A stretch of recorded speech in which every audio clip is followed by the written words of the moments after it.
Good evening. It's Friday once again. Welcome to my man cave. And let's see, we got brother Jeff here with us. Jeff, you're not at home tonight. Where are you? I'm in the mountains of North Georgia. North Georgia, hanging out. Hanging Ryan, out. glad you could make it.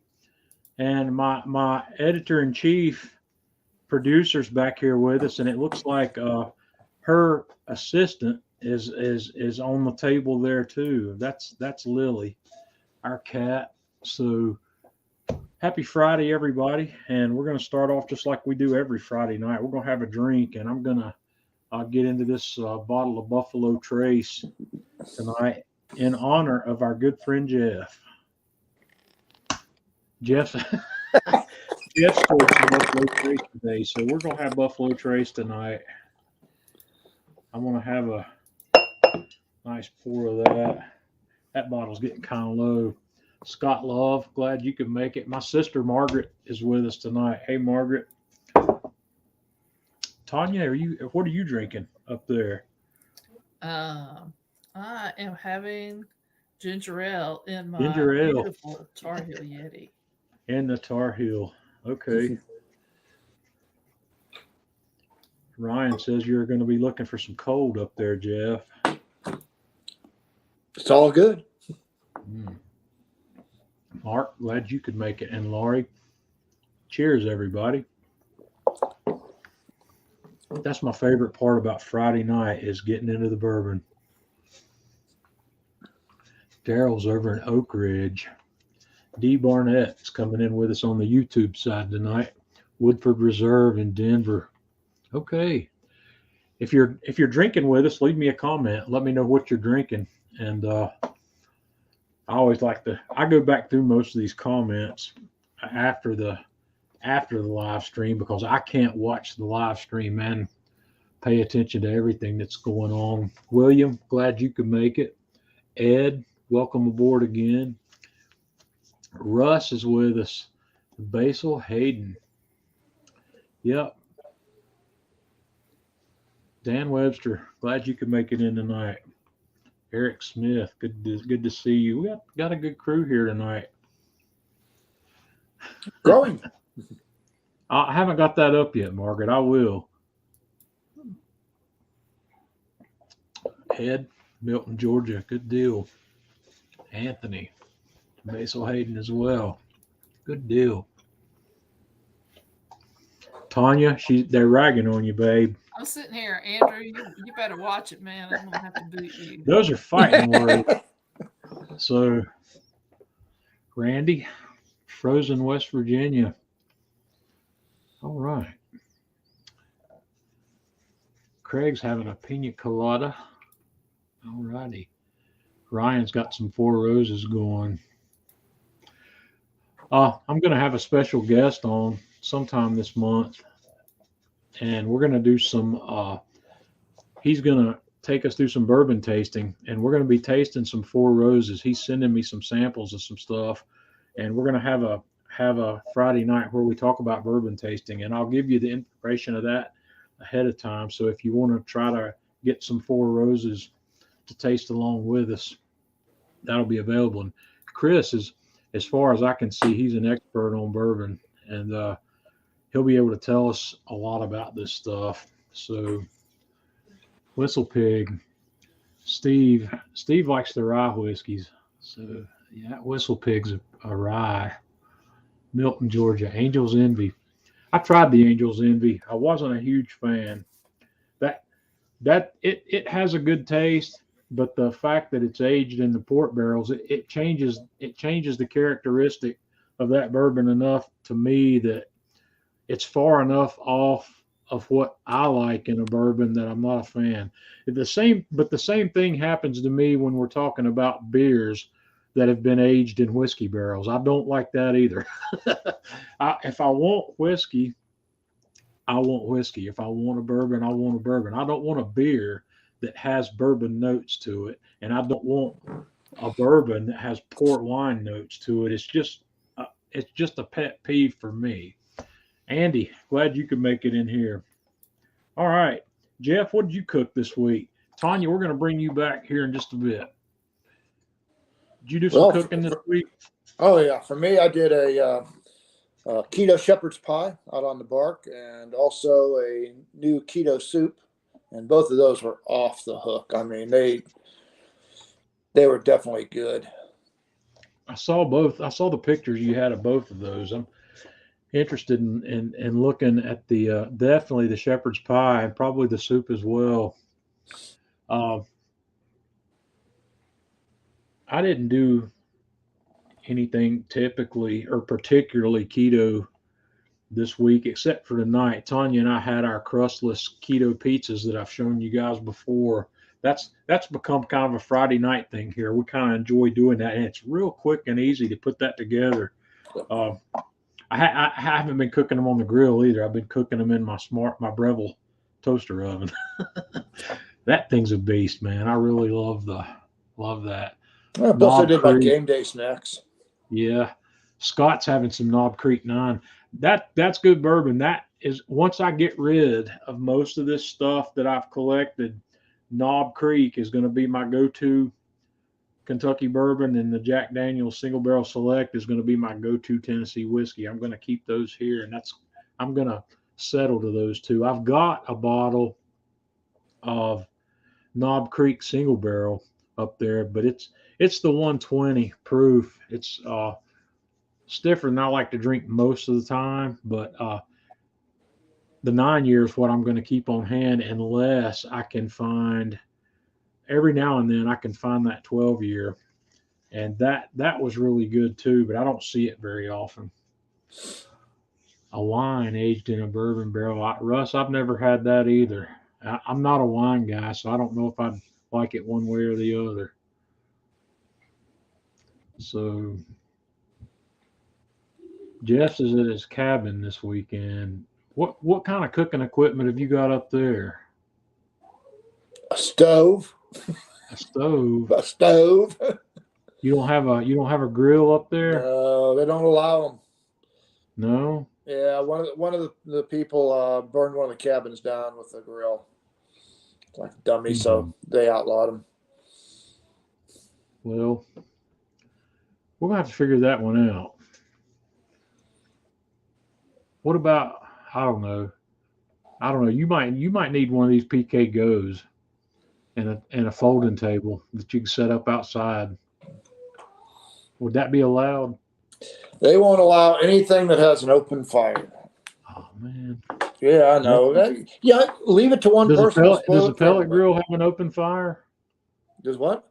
Does a pellet grill have is that considered an open fire? I wouldn't think that would be considered an open fire.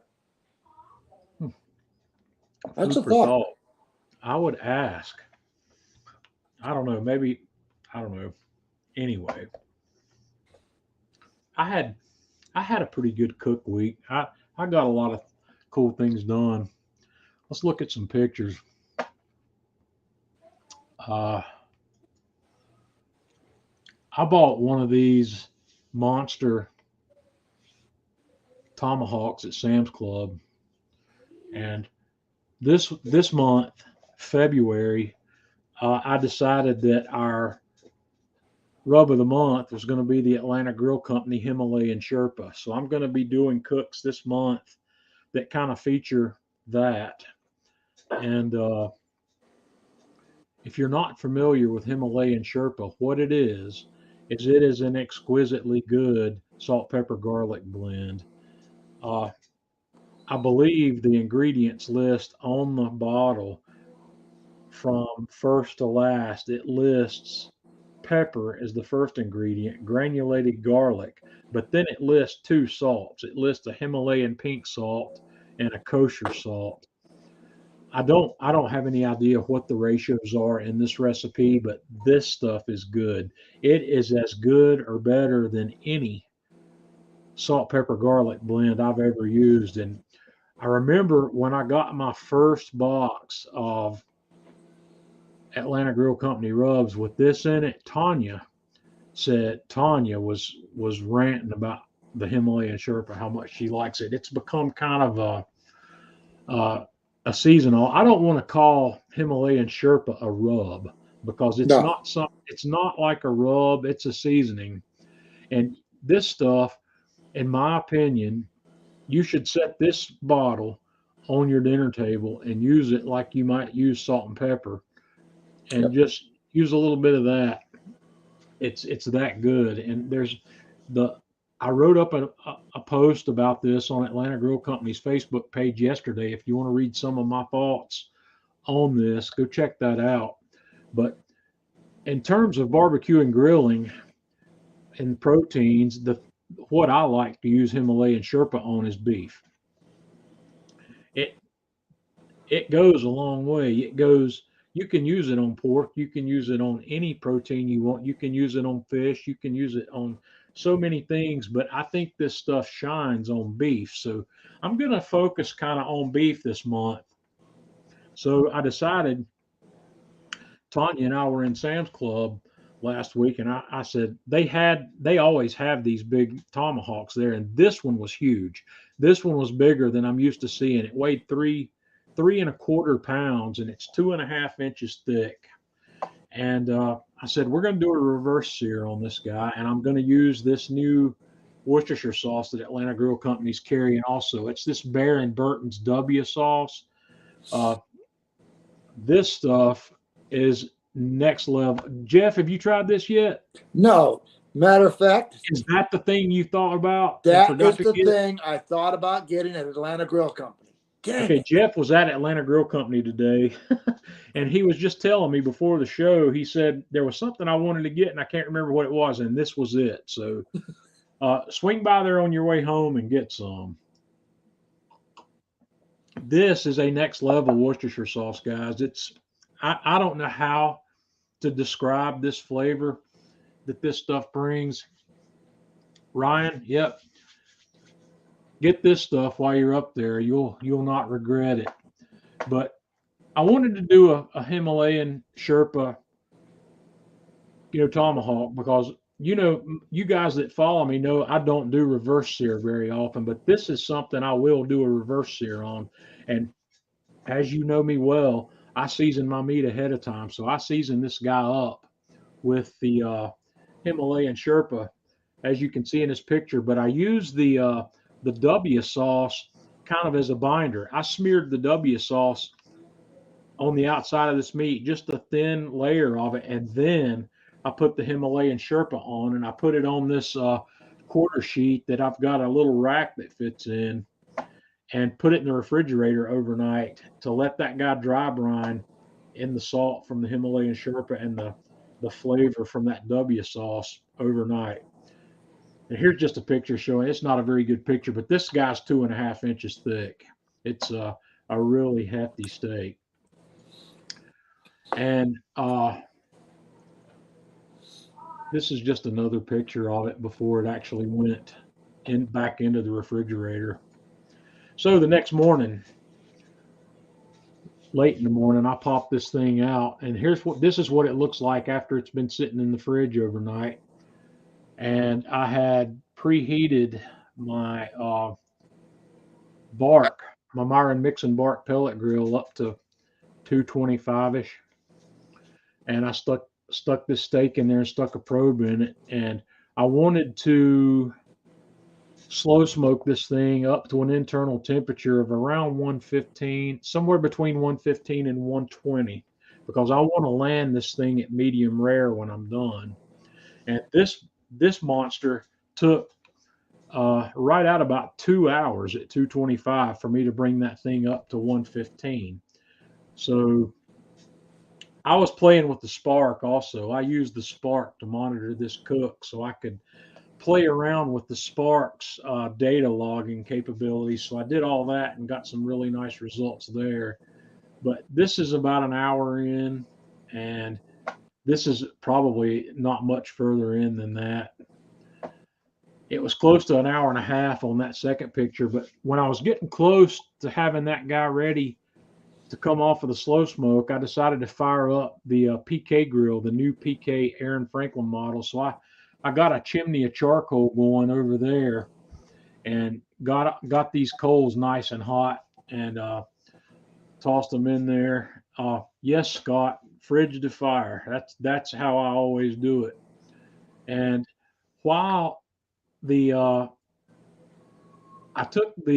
Tomahawk off of the bar when I got between 115 and 120 on that internal temperature. I wrapped it up in foil and I let it rest for about 10 minutes there before we moved on. And while that thing was resting, I got a little bit of mayonnaise out and I added a little bit of this W sauce to the mayonnaise to make kind of an aioli schmear, because what I like to do when I do a reverse sear like this, I like to make a mayonnaise aioli schmear, and you can put whatever you want in it. But since I was working with this W sauce today, I wanted to use that to add some flavor to that mayonnaise. So I just put a little bit of that in there, stirred it up, and then I took that Tomahawk and just smeared a thin layer of that all over the outside of this thing. And then we went directly to the fire with it. At this point, all I really need to do is sear the outside of it until I'm happy with how it looks. And guys, let me tell you, the reason I like to do this mayonnaise and seasoned schmear on these things is because of the quality of the crust that it builds on this when you're cooking over direct fire. This technique does okay on something like a soapstone or a griddle, but I think it works better over the direct fire. So I had a super hot fire going there with that charcoal, and I just kept turning this guy. I turned it frequently. I didn't let it stay in, one side very long. I just kept turning it until I had it looking like I thought it should look. And this is not a very good picture because of my light, but when I got it off, I let it rest for a few more minutes again, and then I took it off the bone and sliced into this guy. And I actually temped this guy right before I sliced it, and my internal temp was 128 degrees right here. So it worked out nearly perfectly. I ultimately would have liked to have had it up around 132 to 133 for what I would consider to be a perfect medium rare. But this thing was awesome, and the flavor was fantastic. The overnight dry brine in the Himalayan Sherpa really did a job on the flavor for this. And the mayonnaise schmear that had the W sauce in it put an exterior flavor on this thing. It brought a really intriguing, I don't know how to describe this flavor. I would call it a sweet umami. And it's probably because I use Duke's mayonnaise. I know mayonnaise is a tough subject for a lot of people, but Duke's is what I use. And it has a little bit of a tang to it compared to a lot of other mayonnaises. But when it mixes with this W sauce, this Worcestershire flavor, it really created something beautiful and something special on this. What have I done here? Hang on, I've made a mess. Let me, yeah, there we go. All right. So how'd that look, Jeff? That looked great, buddy. Had me drooling. Yes, Scott, that's the whole reason I do it. That fat, it's like it gives you the same sort of effect you get if you throw down some ghee or some oil on your griddle or your soapstone. But the mayonnaise is bringing a flavor layer of its own. It's not like olive oil or canola oil, and it's only mildly flavored. Yeah, thanks, Luca. I'm glad you could make it here with us tonight. Jeff, Brian's talking to you here. Yeah, I'll put the bug in Gary's ear. Is he talking about the Atlanta Grill Company hats? That's what I'm assuming he's talking about. Yeah, I don't know, man. If he put those on the website, he'd never be able to keep them in stock. I like mine, man. He's got a new one out too. They've got a new hat. Yeah, it's a solid black. It doesn't have the band in the back, so you have to get it by the size, and then it's just got the AG with the flame on the side. I've got one of those. Yeah, I've got that hat. I didn't get it till the last time I was down there because they had my tater is larger than most, and I had to wait till they got the large size of that hat in. But yeah, I like that hat. So, Chris, the Spark versus the Thermopin, if you will have a look on Atlanta Grill Company's Facebook page, in January, I did a video on the Spark as the gadget of the month, and I compared it to the Thermopin. I did a pretty good comparison there between the Spark and my Thermopin 1. I'm not going to talk bad about the Thermopin. They sell ThermoWorks. They sell the Thermopin at Atlanta Grill Company. The only beef I have with ThermoWorks, and I hope I hope ThermoWorks is listening to me, is they do not allow their dealers to sell product online. The only way to buy ThermoWorks online is to buy it directly from ThermoWorks. And in my mind, that means they're competing with their dealers. And I don't like that concept, but ThermoWorks makes great product. So I like when I'm comparing the Thermopin with the Spark, the only thing I don't like about the Spark in the comparison is the Spark's a little bulkier. It's a little thicker than the Thermopin. It's not quite the same hand fit you get with the Thermopin, and it's 1 ounce heavier. I remember that. So as far as speed is concerned, they're virtually the same. I was getting like in my handheld stopwatch test, I think I got a 0.2 of a second average difference from one to the other. So in my mind, that's insignificant. Jeff, do you think that's It's not a game changer for me. It might not be as fast on a scientifically done test as the Thermopin 1, but it's fast enough. It's so fast that I wouldn't bark at the difference. I'm happy with my Javelin Pro. You know? Yeah, I like the Javelin Pro too, and in fact, that's what I use. And I love the Javelin Pro because it's as fast as the Thermopin. Yep. It's half the price of the Thermopin, and you can buy that online. Yep. Atlanta Grill Company brought that in because they needed a top-notch instant read thermometer that they could sell online, and that's the one. That's my go-to. Yeah, that's the one I use. So, Chris has a question on the shelf life of the open seasoning. I think it's fairly indefinite because, first of all, these seasonings, the Atlanta Grill Company seasoning line, they don't have what some companies use. They don't have these anti-caking agents. Once the seasoning is open, you need to keep it in a dry place.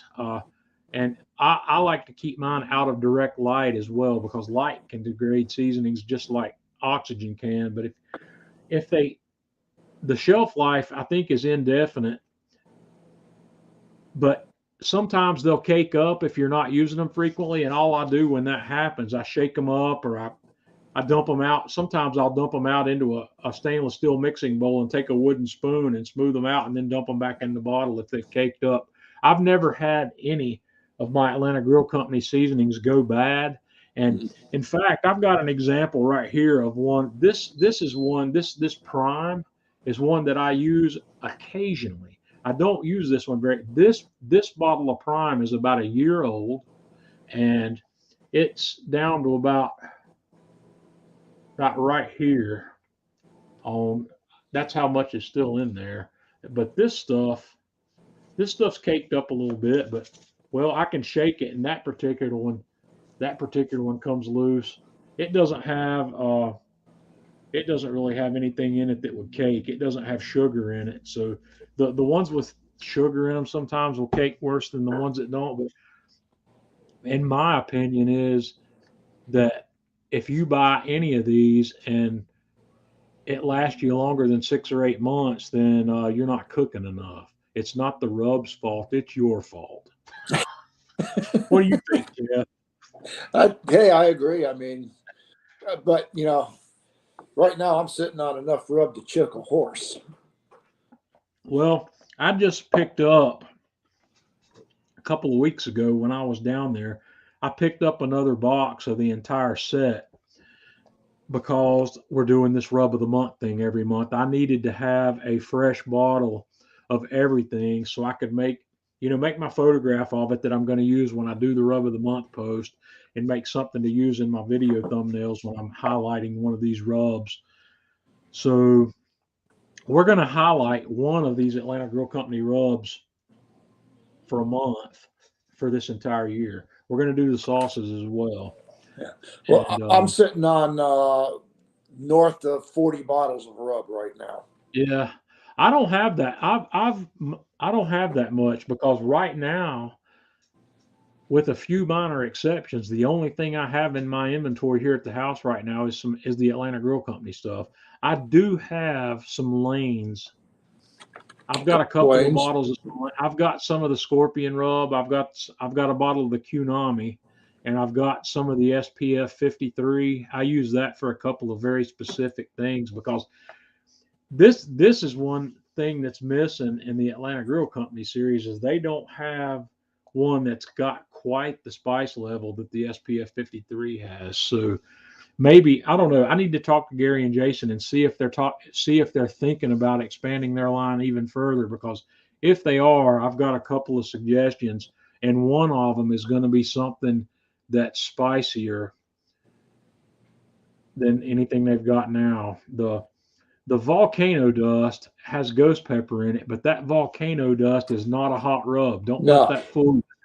It is not worthy of its name. It's a good rub. Yeah, it's not worthy. It's an amazing rub, but you can't call it hot. If you take a finger of that and put it on your tongue, what happens? The first thing that hits you is the sweetness of it. Yep. And after it's been in your mouth for about 10 seconds, you can feel a little tinge of that ghost pepper coming on the back end. But when somebody labels a rub volcano rub, I expect it to be, oh God. Yeah. I've also got a couple of bottles of the Malcolm Reed, the Killer Hog stuff. That stuff is really good too. The one called the Barbecue Rub and the AP Rub. Those two, Malcolm's the AP Rub is another salt, pepper, garlic blend. It's similar to the Atlanta Grill Company Himalayan Sherpa, but it's got a few minor differences. It's definitely got a different ratio of garlic to salt and pepper, but it's slightly different. So Ed made a comment about keto rubs, and I'll just chime in there. Watch Myron Mixon's site. He's getting ready to release a series of keto rubs that you may be interested in. Well, when that happens, Atlanta Grill Company will probably have those as well, because when I was in Atlanta Grill Company last time, and you probably saw it today, they've got their mixing display up that's got the rubs and the only sauces that I didn't see there, and they might have them, but I just didn't see them, is the two Jack's Old South sauces. Those were the two original sauces that his mom and dad made way back when they had the restaurant. And I'm not sure if I saw those at AGC. Well, we'll see. I don't know if Jack's Old South is technically a different brand than the Myron Mixon brand. So I don't know if that's something. And Gary, I think he's got those on the sauce and rub aisle, on the sauce aisle. Does he? He might. I didn't remember seeing them. Like I said, I picked up I've seen the Jack's Old South stuff on the shelf down there. I don't know. I'll ask him. I don't know when I'm going back. I'll probably be at Atlanta Grill Company sometime this month. I just saw my friend Jarrell Sterling post something in our little chat group about he may be making a business trip to Atlanta sometime in the next couple of weeks. And if Jarrell's going to come to Atlanta, then I'm probably going to try to get down there just long enough to have a meal or a drink with Jarrell and his family. So we'll see. But anyway, that's where we went. That's where we landed on this Tomahawk. The next project that I've got coming up that I haven't started, I was going to get this done this week and I didn't. I bought a rack of beef ribs. I went to Publix, and for those of you who have a Publix near you and don't know it, you can get beef ribs like this at Publix, but you have to ask for them. They do not they don't normally sell these beef short rib racks as a whole rack. They cut them down two different ways. They'll do the Franken rib. They'll do like the Korean barbecue slices, and they'll cut these guys into short individual beef short ribs and package them up that way. But they do all that cutting in-house. So they get these whole racks. These are 4-bone racks, and they will sell you a whole rack if you ask for one. So I bought this one the other day, and this is not the biggest one I've ever had. This 4-bone rack only weighs 3.5 pounds, and I have gotten 4-bone racks from Publix that weigh in the 4.5 pound range, but I wasn't as lucky this time around. So I've got this 4-bone rack, and this is the bottom side of it. And I'm going to prep this one. Probably I'm gonna treat this guy with the Himalayan Sherpa also. I'm going to season this guy and let it ride in the fridge overnight. But I'm trying to decide. I am probably on this rack, just because I don't normally do this, I want to do it this time. I'm going to take this fat cap off. I posted a question to my audience this week about this fat cap. I said, would you take it off or would you leave it on? And I got a 50-50 response on that too. A lot of people will do it either way. One of the things you can do is you can score this thing and season it, or you can take it off, or you can leave it on. It depends on whether or not you like the fat. Now up here on this area, there's a little bit of that hard fat that would have to come off no matter what. But I think what I'm going to do on this rack is I'm going to go ahead and trim fat cap off, and I'm going to season it with the Himalayan Sherpa. I may do the exact same thing I did with that Tomahawk. I may use that W sauce as a binder on this one as well. What do you think, Jeff? I think that would be good. I don't know that I would take the whole fat cap off. I know I would definitely take off that hard fat because that's not going to render down. But Well, the rest of that, I don't know that I would take it off. I've never done it where I take the whole fat cap off because there's a lot of flavor sitting right there, and yes, there is. That's why I'd leave it on. I'm fully aware of that, and I don't know if I want to take it off. So we'll see. I may thin it out some, and if I do that, what I'm going to do is I'm going to do, like I said, I'm going to score it. But I am not going to separate these bones. I'm going to cook it as a single rack, and we'll go from there. And that's going to be next week's cook. So that's going to be the video that I put together next week. And that's what I need to get, some more beef ribs. Nothing better. I found a very large pork butt this week on sale for $1.50 a pound, still a pretty good price. And at 11 1/3 pounds, I said, I'm going to go ahead and buy another butt. This is at a grocery store here. And I like cooking pork butts. I just like cooking them, and I like to have, an endless supply of pulled pork. And when I find a good deal, I do it. So I bought this pork butt, and I seasoned this guy. Now this rub, Freddie, glad you could make it in with us. I think Freddie's in Chicago right now. Yeah, he's at that Culinary Institute. Yeah, he's I don't know what he's doing out there. He's probably teaching a class on cooking pizza. No, I think he's taking one. I don't know. There's not Freddie can't. Freddie knows what he's doing already. He says he's learned a few new techniques that he's gonna. Freddie's gonna tune us up to. I bet he's teaching something. But anyway, we were talking about keto rubs. I made a homemade rub that's got no sugar in it for this pork butt, and I learned a couple of lessons that I need to change up when I make this again. Number one, the first lesson I learned is I don't want to make a completely sugar-free rub. This rub needs to have a little sugar in it. And I will make it again with that. And also I will make it again, and I will not use coarse kosher salt. I'm going to use table salt in these rubs because the coarse kosher salt, this is the next day after I had no, it's not the next day. I didn't let that guy brine overnight. I only gave that one a couple hours, but if you look closely here, this is right after I put it on the grill. My salt has not dissolved the way I like it to in the before I go to the grill. So I'm going to make this again with a finer grain salt.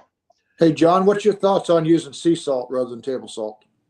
Well, that's what I will use. I don't buy the regular Morton's table salt. I'll buy sea salt or kosher salt, but I'll buy the fine grind rather than the coarse. I prefer the sea salt to table salt. Yeah, either the sea salt or kosher salt works fine for me, but I need the finer grind for this, and it'll work a lot better. But this rub has got nothing in it but salt, pepper, garlic, and paprika. That's all I put in this. And the fact that I didn't have any sugar in it, my bark formation suffered a little bit because of that. And I've been thinking about resolving that with either by adding a little sugar to the rub. But another thing I thought about, Jeff, instead of adding sugar to the actual rub, is I would dissolve some sugar in some water. And after my rubs on there and after my rubs had a chance to adhere, I'll use a spray bottle and mist that guy with the sugar water solution, and that should solve my problem there. But I smoked this guy on the bark. I put it on at I put this one on at 250 and let it go overnight. I put it on at it was about 8:30 in the evening, and I put my fireboard in to monitor it, and this is what it looked like at 8:30 in the next morning.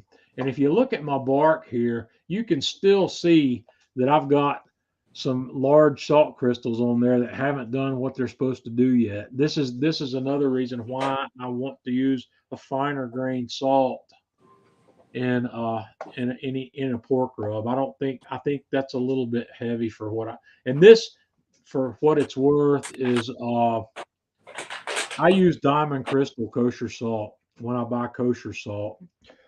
When I buy sea salt, I buy the Morton's coarse sea salt. But like I said, I need to get some of the fine stuff.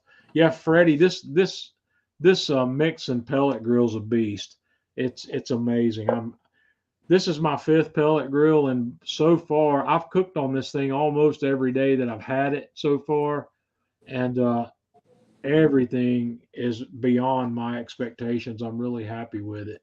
Yep. But at this point, the internal temperature of that butt was about 172, I think, is where I was. So I wrapped it and raised the temperature on the grill to 300 to finish it off. And this is what I ended up with right before I took it off the grill. The bark looks pretty good here. I'm pretty happy with what I've got there. So I took it out and I rested it.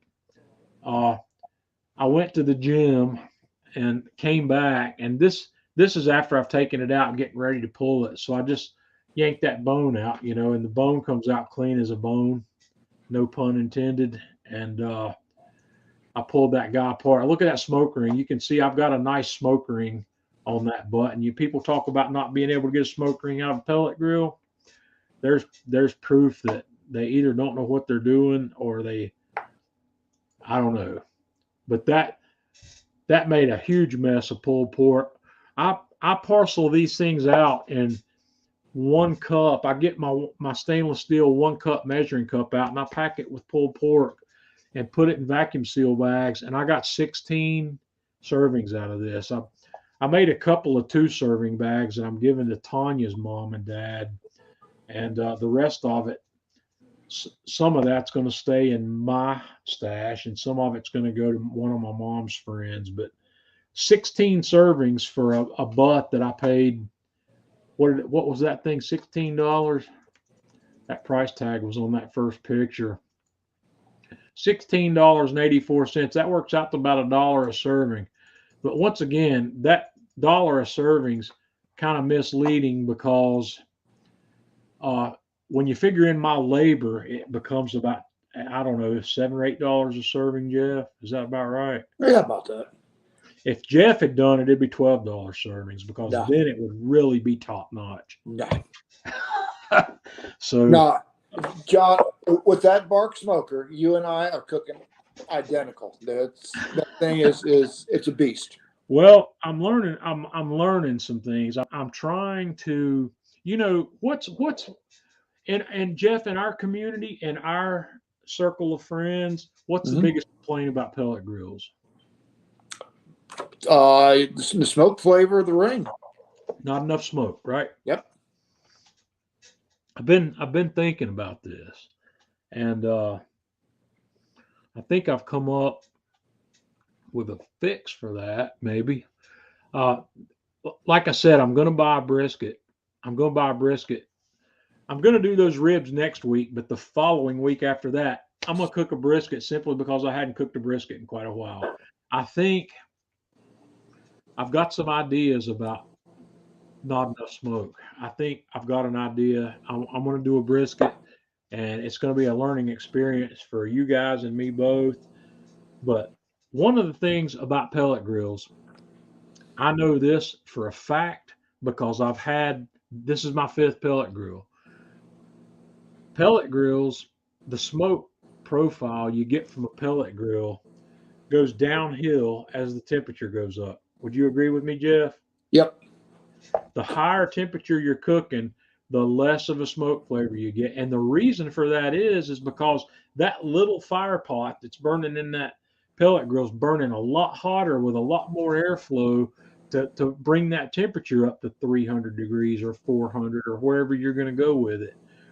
And the pellet fuel is combusting more completely Yep. at that higher temperature. But on the low end of that, when the pellet grill is just puffing along at, let's say, 200 degrees, it's producing a lot of smoke. It's Yeah, I mean, you producing, can definitely, particularly on the mixing, when you watch the smokestack, you can see that thing pulsing the smoke yeah. out at Now 25. When you it start up does. at 400, you almost lose it. This is one of the first things I noticed about the mixing, and Jeff, you had told me about it, but when you're down at 250 or less on the mixing, the fan pulses on and off, which produces really good smoke. And the only other pellet grill I've had that does that was the Traeger Timberline. Mm-hmm. The Traeger Timberline, when you would run it in the super smoke mode, it did the same thing. It pulsed the fan on and off, which produced more smoke. And but the super smoke mode, I think on the Traeger Timberline only went up to 225. When you went up beyond 225 on the Timberline, you couldn't use the super smoke mode. It was a constant fan beyond that. But my my mixing was pulsing at 250, but I don't think I've noticed it pulsing much when I go above 250. Have you noticed No, it pulses no, I don't think it does the pulsing after 250, but once you anything get up above 225, 250? 250, and that thing just produces smoke like a bat. It has to produce constant air to keep that cooking chamber is large. The only way it would be improved the 1700 might do it. I don't know. I don't think so. Ryan had asked about seeing a spatchcock bird on the mixing. Yeah, Ryan, if you go back to the bark group and scroll down, you're going to see at least two chicken cooks in there, spatchcock on the mixing. I cooked one, I think, at 350, and the other one almost 400. And the skin on those came out fantastic, nice yeah. crisp skin. I saw those. They look good. But yeah, Ryan, check in on the is Ryan in that group already? I thought he was. Ryan, there's a group that Jeff created called Myron Mixon Bark Smokers. Is that what the group name Yep. is? If you search for Bark Smokers or Myron Mixon Bark, BARQ on Facebook, you'll find that group and you'll want to check that out. I'm posting all of my bark content there, and I know Jeff is as well. And there's several other bark owners that are posting a lot of good content in that group as well. That group's growing. So, Yeah, we just hit 365 tonight. So, and Jeff or Ryan, we're going to talk about the CHEEZ-ITS. yeah. We talked briefly about CHEEZ-ITS last week, and I made another batch of these things this week, and I just took a sample of those up to Tanya before we started this show, and I'm going to expect that she's tasted these, and I can see right now that she is. So I'm going to want to get her opinion on what I've done here. But I did not use Himalayan Sherpa on the Cheez-Its, guys. Cheez-Its already have salt, and I don't think adding that much more salt to Cheez-Its is a good idea. So I wanted to once again use the W sauce because and also, guys, I made video of this. I haven't posted it yet. I don't know exactly when I'm going to post it, but I did make a video of this that'll be coming online. It'll be kind of an extra video. I might publish it Monday, maybe, or Monday or Tuesday this coming week. Keep your eyes peeled on the Atlanta Grill Company Facebook page and on that Myron Mix and Bark Pellet Smokers Facebook page. I will share it out there as well. So Cheez-Its, I get a typical, I just did a small batch this time. I got one of the 12-ounce boxes of Cheez-It crackers. And I decided to use, well, let me just go through these pictures and you'll see the process. I fired up the bark at 200 degrees. 200 to 225 is fine. You want to keep it kind of low. You don't want to, these crackers are cooked already and you don't want to bake them again. So you just want to keep the temperature low enough to keep some smoke flowing. So I fired up the bark to 200 degrees. I dumped my Cheez-Its out into a nice large mixing bowl. This is the largest mixing bowl I have. It's like an 8-quart mixing bowl. And the W sauce, I'm stoked with this stuff. The last batch of these things I made, I used my Leah and Perrins Worcestershire sauce, but on this batch, I used the W sauce because, like I said, guys, I'm sold on that. I used, for that 12.5-ounce box of Cheez-Its, I used 1/4 cup. My pictures are not in order. Dadgummit. 1/4 cup of the Worcestershire sauce goes in there. I stirred it up and mixed it up. Well, maybe I'm missing a picture.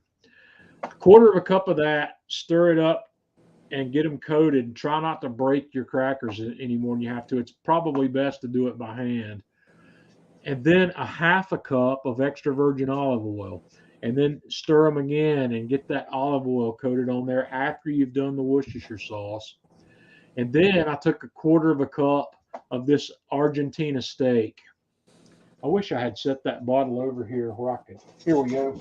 Let me tell you what's in the Argentina steak, because of that, you'll understand why I wanted to use this. We'll tell you what's in this seasoning blend. The ingredients list on this is black pepper, granulated garlic, kosher salt, smoked paprika, parsley, oregano, basil, and thyme. Guys, this will be The Trinity. Yeah, well, something like that. The Trinity of spices. Yeah, the oregano, basil, and thyme, parsley. Yeah. Well, anyway, it's got an amazing flavor, and Argentina steak is a perfect name for this because this is something that's going to be great. Whenever I get around to featuring this as the rub of the month, we're going to put that on a prime rib. So stay tuned for that. But 1/4 cup of that on there, and you mix all that up, and this is what you've got. It looks like a greasy mess, but you have to trust me on this. You stir it up, you dump it out onto a 1/2 sheet pan and spread them out as evenly as you can. Toss them in the smoker. 90 minutes at 200 to 225, and every 30 minutes, I did it at 30 minutes and at 60 minutes. I went in there and just kind of stirred them up, tossed them around a little bit. And then they come off, you let them cool, and this is what you end up with. So let's see. Yeah, bring Tanya on. Let's see how she likes them. Tanya, Yes. you tasted these, right? I have. How are they? Well, I can tell you had made changes. This one has less of a salty taste. Mm-hmm. The other one had more salt. This one has a deeper umami taste. And what it's doing is it's really bringing out a deep cheese flavor. If you Okay. follow me there. Then let me tell you what the difference is between this one and the last one that you said was too salty. I already know. What? Last one you used Liam Perrions. This one you used the W. So we've got a deeper umami from the W. But I used the same amount of this. I still used a quarter of a cup of that, which is the same amount of added salt. So the only difference in the two batches is the W sauce versus the Lee and Perrins Worcestershire sauce.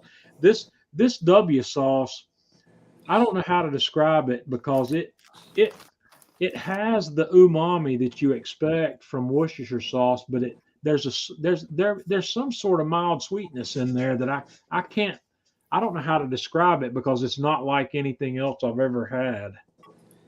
We do have a question about the W sauce.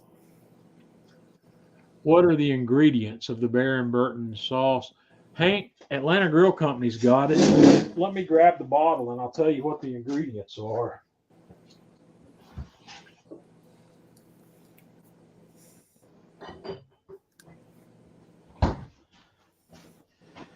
All I know is I should have ordered more than one of these when I ordered this.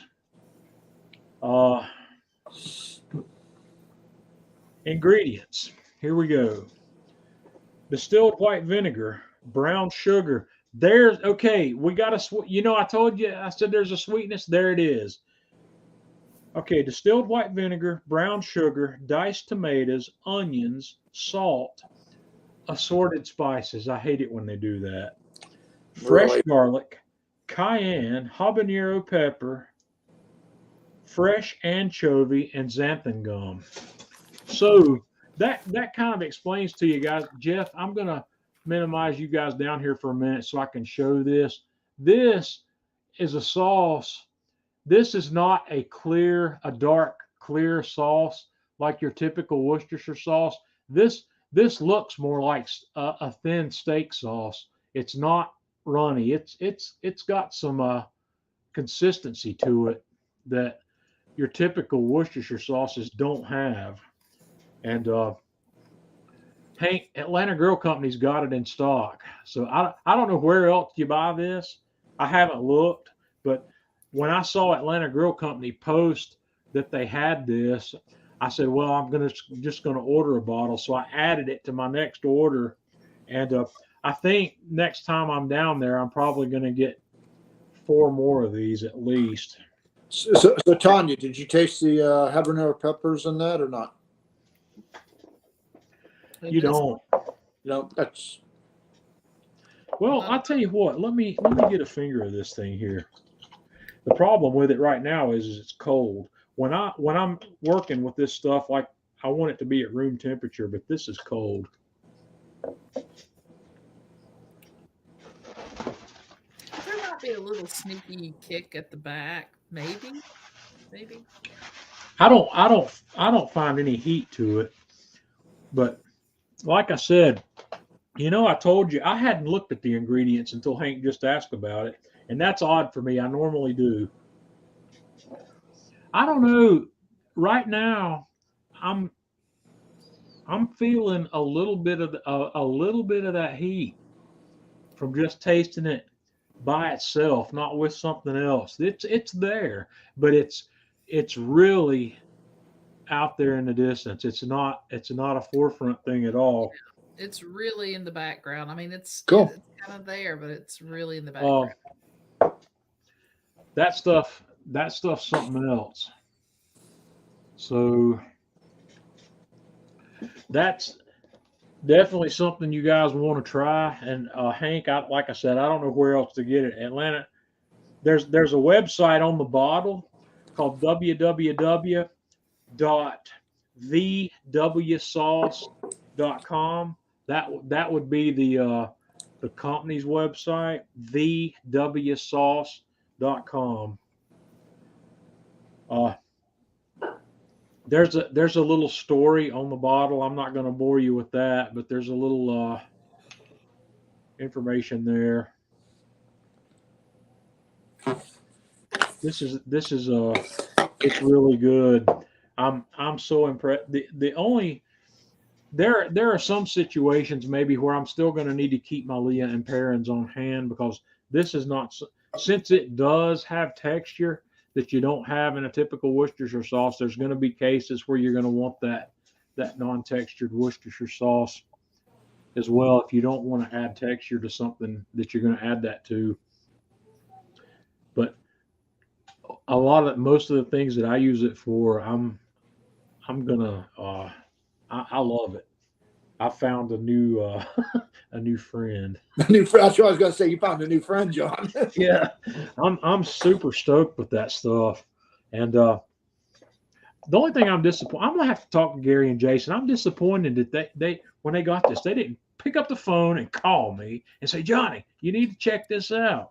I had to wait till they posted it on their Facebook page to find out about it. But yeah, that's some good stuff. So Jeff, on your way home, Yeah. Is Kathy with you? Oh yeah. Okay. Take Kathy by there, get her another piece of the Lake. No, I already got her a piece today, John. Yeah, but you got to stop by there again. So say, Kathy, would you like to get something else? And while you're there, pick up a couple bottles of that. Jeff's wife is collecting that green color, that whole set of the green. That I don't know what they call that. It's a really pretty dark green. Artichoke. Artichoke. Okay. She's collecting the artichoke pieces from the Le Creuset set. So every time they go, they're picking something up. So that's good. She's got a nice collection. I love this stuff. Yeah. That's all I've got tonight. And this is going to work out well because we're not going to run way over tonight like I've been doing in the past. One note I'll tell you. I probably shouldn't tell you this, but I've invited another person to come on with us. I don't know if it'll happen. I don't know, but I'll let you know that I have invited the owner of Fireboard to come on and talk with us about Fireboard. I don't know if he'll accept. May not, but I've invited him because I think that would be a great conversation because I know you guys know I'm a cheerleader for Fireboard. I love the Fireboard product line. I've been beyond happy with every piece of Fireboard equipment I've had, and I've had it all. I've got the Fireboard 1, the Fireboard 2, the Fireboard 2 Pro, and now the Spark. So I've had everything Fireboard makes, and it just works. It's great. I love it, and I'd really like to get him on here, talk about the product. How get some inside information maybe on how they develop this stuff. What their team looks like. What their processes are, and I don't know. Everybody here. I don't know if everybody here is into fire system control like I am, but that's the number one accessory out beyond the charcoal basket. The Fireboard is my favorite accessory for Kamado grill cooking. And Brian, you can't go wrong with either one. You can't go wrong with either one. But let me tell you, unless you really need 6 probes, get the Pro. The more robust K-couple probes that are safer for higher temperatures, I think it's worth it to do that because I can run my Kamado Joe with the Dojo up at 650 or 700 degrees with the Fireboard and the Fireboard 2 Pro and the K-couple because those probe wires can handle that much heat without any problem. Unless you really think you need 6 probe wires, get the 2 Pro.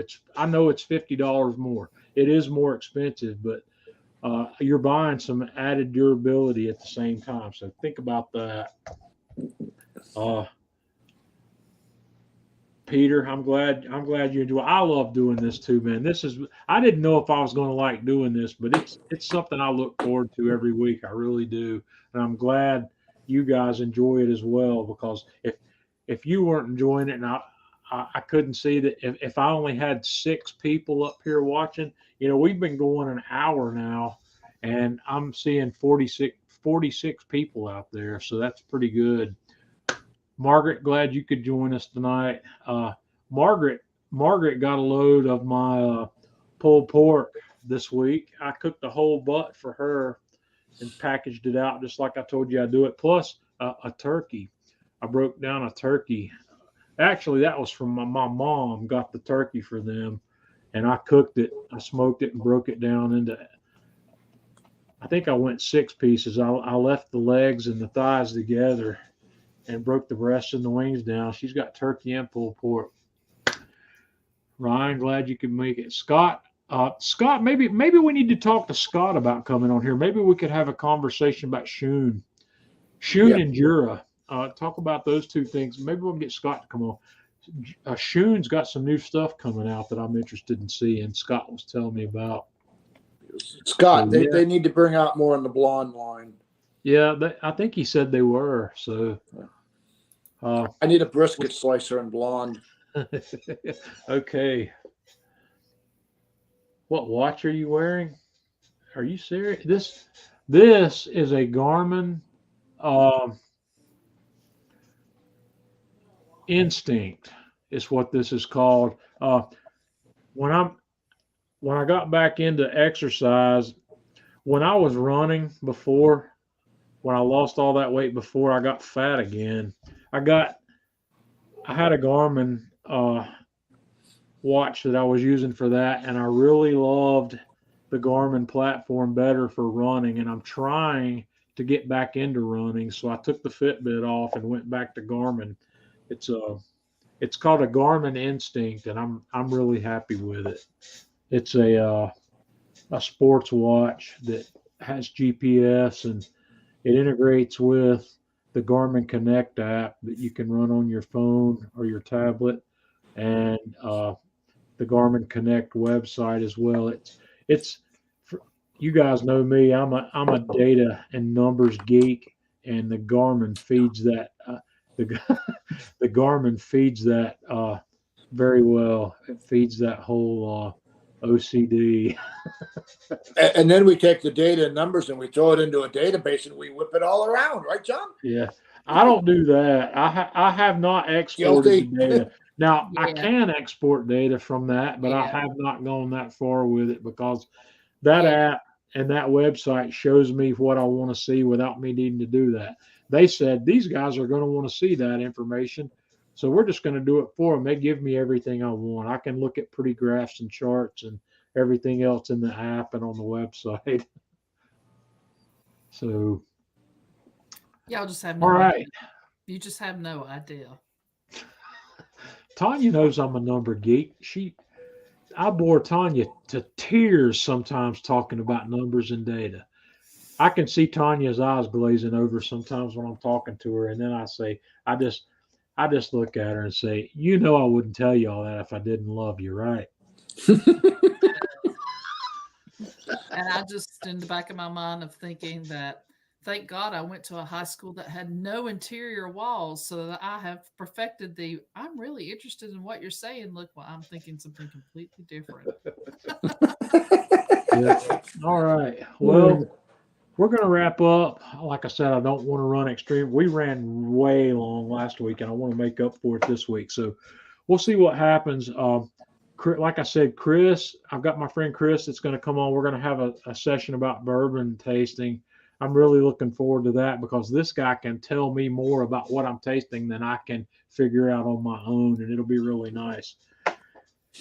And I'm really hoping that we can have the Fireboards guy come on. So we'll see what happens. And I've got another guy. I need to hit him back up again. He's been sick, but I think he's better now, and I'm gonna have to get on him. When I talked to Gary at Atlanta Grill Company today, I'm still trying to prod Gary to come on with us. Gary's got that Stephen Hickey syndrome. He thinks he's a little bit shy. So Jeff, we gotta work on Gary. I'll tell you what, Gary looked rough today, buddy. He looked like he was rode hard and put up wet. Well, he probably was. was, because if you guys don't know Gary, hadn't met Gary, Gary's like he's like the Tasmanian devil. Gary runs the warehouse. Now, and everything that gets ordered online, Gary is making sure that gets shipped out the same day that you If place not the within order. 15 minutes of your order. Yeah. But Then here's what's not only bad that, right now, John. he's unloading the trucks that are bringing all this stuff in every day. Gary, I don't see how he does it. Well, here's what's bad, John. His 3 people are National Guard people, and they've been called to active duty for this COVID nonsense. So he's by himself now over there at the warehouse. Really? So I'm telling you, when I went there today, the boy was wringing wet, and it was 49 degrees. And he's it's like last time we were down there. I don't think you made it this time, but when Bobby came, when Bobby showed up, Jason told Gary that Bobby was there. So Gary comes running over to the warehouse, and he's sweating when he got there. I tell you what, I think he had a welcome relief when I walked in to just kind of step away from everything and give me the tour of the warehouse. And let me tell you something else about Gary. Gary works 7 days a week, and I think he's at work at 5 a.m. in the morning, buddy. And Gary, he's up early. I know that because I see him post on Facebook pretty early sometimes. But Gary, the only day I know of that Gary takes off is Christmas Day. I'm pretty sure Gary works about every other day of the year. He's a dynamo. Let me tell you. He's a dynamo. He's a workaholic. And I mean, all right. That's what makes that company. He's just the customer service. Gary, and not only does he do all that, Gary's answering your questions online. Gary fields those questions. He's answering your Facebook posts when you tag him on Facebook. So he's driving a forklift. He's got one hand on the wheel, one hand on his cell phone, answering your questions, and he's looking at the aisles in his warehouse with one eye and his phone with the other eye. And he's sweating. Yep. That would be a pretty good description. Yeah. And Jason, his brother that's running the shop, Jason's sitting in his office with his feet kicked up on the desk. And not today he wasn't. He's watching soap operas online on Netflix. Not today he wasn't. He had just come back from the warehouse, and he looked like he was rode hard and put up wet, too. If he had been at the warehouse, what was Deb running the shop? Deb and what's the other guy's name? Marcus was there? Yeah, Marcus. Marcus hadn't been there the last couple of times I've been down. I haven't seen him. Yep. So okay. Anyway. Yeah, right, Jason walked in and he immediately went to the bathroom to go clean up. That's how bad he was. I mean, it was bad. All right, guys, I appreciate you hanging out with us. If you have any questions or comments, be sure and leave them, and I'll try to go back through those and answer anything I haven't. Coach, Ryan, I haven't seen Coach the last few. I think Coach is there on the weekends. I saw Coach the last week that I was there. Last time I was there 3 weeks ago. Yeah, he was there, but he wasn't there today. Yeah, I don't normally see. Normally, I'm down there on a Thursday or Friday, and I haven't seen Coach, but I think Coach is, like I said, there on the weekends. So, and for those of you who aren't in that BARC group yet and just want to learn more about the Myron Mixon Grills or what's going on, go out there and join the group. That's what it's there for. All righty. We'll show you. Sounds like a plan, guys. Y'all have a good week, and we'll see you next Friday night. Bye.